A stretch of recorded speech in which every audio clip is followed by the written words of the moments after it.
Fire was heard everywhere, and in the middle of the Pacific Ocean, we see an American Marine captain named Allison. His group had been attacked by Japanese soldiers, but somehow, Allison managed to escape and get into a rubber raft. He drifted alone in the sea for several days. One day, he sees an island far away. He quickly rows toward it, reaches the shore, pulls the raft aside, and starts looking around for help. But all he sees are trees and rocks. Then he notices a church. When he goes inside, he sees a Catholic nun named Angela coming out. Angela gets scared when she sees him, but Allison says, "Don't be afraid, I'm American. You're safe with me." He asks her how many people live on the island. She replies, "There is no one on the island but me." Allison finds this hard to believe. Angela takes him to her shelter and gives him some food. Allison asks her why she's alone. Angela explains that she came to the island with a priest to help some elderly clergy escape from the Japanese soldiers. But when they arrived, the Japanese had already taken over the island and captured the priests. Because it was too dangerous, Angela and the priest decided to hide for a few days. Sadly, the priest became sick and died. Since then, Angela has been alone. People back home thought she had also been captured, so no one came to save her. Allison then shares his own story. He tells her he's a Marine, and his group was attacked by Japanese soldiers. He barely escaped with his life and ended up here. After some rest, Allison wakes to find Angela lighting a candle and praying, seeking guidance from God. Later, the two go out to look for food. Allison climbs a tree to pick coconuts and fruit, handing them down to Angela. However, he still needs more protein and spots a turtle in the ocean. Taking some rope and wood, he gets in the raft, and Angela joins him. They approach the turtle, but catching it isn't easy. Allison falls into the water, but with Angela's help, they finally catch the turtle and return to the island. Allison cooks and eats the turtle, saying, "We have everything we need on this island. Even if no one comes to rescue us, we can survive." Angela asks, "Who do you have back home?" Allison replies that he's an orphan and grew up in an orphanage until he was 14. After finishing his studies, he joined the military to serve his country. Angela also tells him she's an orphan. She has deep faith in God, which is why she chose to become a nun. The next day, they see a Japanese fighter plane in the sky. Alarmed, Allison quickly hides with Angela, knowing their lives could be in danger if they're spotted. He tells her they must stay hidden for a few days and mentions a cave he found. Angela agrees, and they move into the cave, spending the entire day there. The next morning, they hear loud explosions. Allison peeks outside and sees Japanese aircraft bombing the island. Angela is terrified and begins to pray.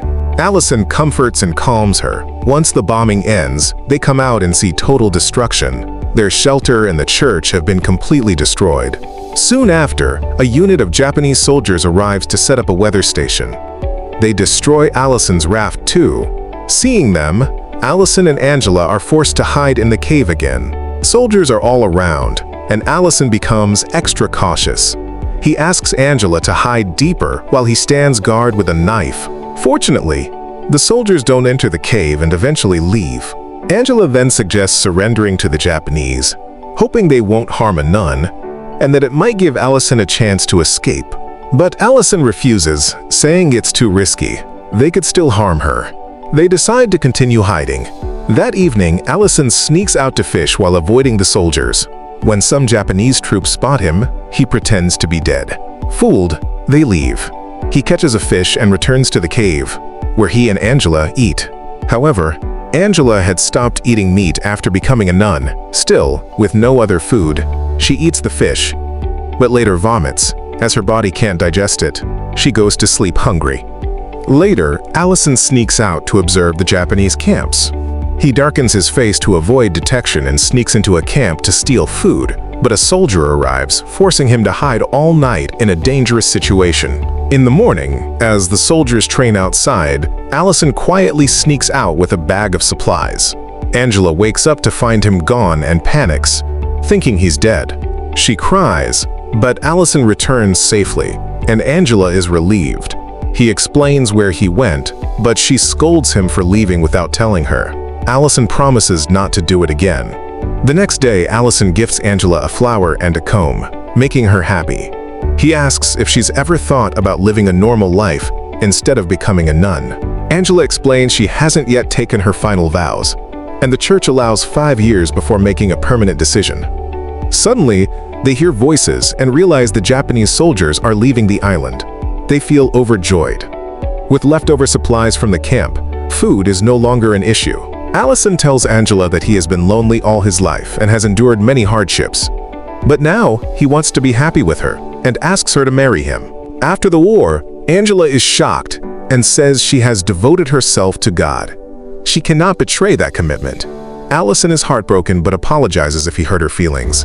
That night, while eating, Allison finds a bottle of Japanese liquor and drinks too much. Drunkenly, he mocks Angela's vows and compares their situation to Adam and Eve on a deserted island. Hurt, Angela runs into the forest during the rain and falls asleep in the cold. Allison searches for her but can't find her. The next morning he discovers her unconscious. He carries her back to the camp but sees that the Japanese soldiers have returned. He takes her to the cave, where her condition worsens. Allison risks his life again and sneaks into the Japanese camp to steal blankets and medicine. A soldier sees him, and Allison is forced to kill him in self-defense and hide the body. Back in the cave, he changes Angela's wet clothes and gives her the medicine. For the first time, he prays. When Angela regains consciousness the next morning, she asks who changed her clothes. Allison admits he did. Seeing her condition, he apologizes again for his words the previous night. Angela forgives him. Suddenly, they hear bombing outside. Allison sees that the Japanese are bombarding the island again, likely because they found the body of the soldier he killed. He tells Angela what happened, and she is devastated, praying for forgiveness. Japanese soldiers arrive near the cave and threaten to throw grenades inside if no one comes out. Angela and Allison feel hopeless. Angela prays, convinced their end is near. Just then, massive bombing starts again. Japanese soldiers outside scream in panic.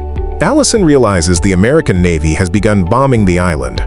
They rush outside to see American planes attacking Japanese positions.